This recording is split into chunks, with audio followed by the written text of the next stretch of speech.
putem să facem turul. Copii, vă place? Da, da. Tatăl este conducătorul trupei.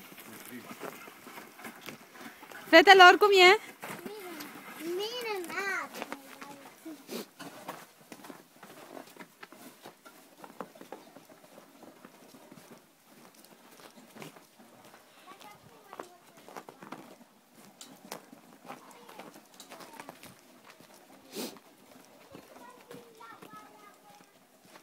Cred că cel mai mișto e aici, tată, nu?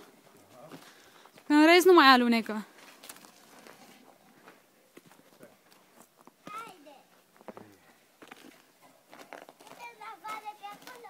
Pa, copii!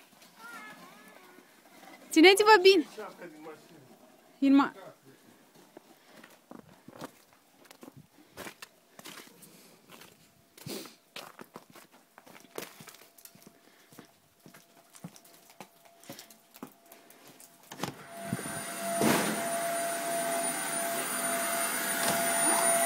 Wow, ce harnici sunt fetele!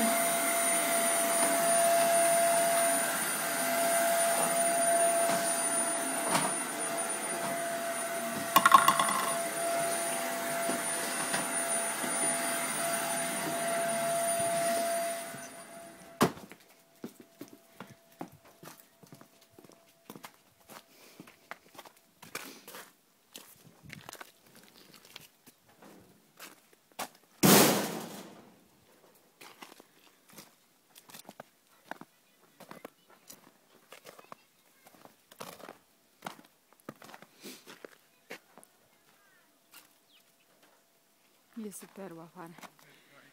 Hello! 1, 2, 1, 2, 1, 2, 3.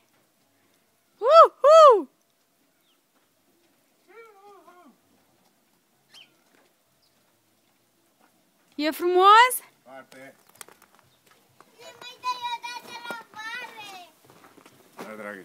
Cosmin, aș vrea să-și pui fularul la gură, dacă se poate. Dar bine, nu mai are pătrică să... Hai să aranjăm un pic păturică.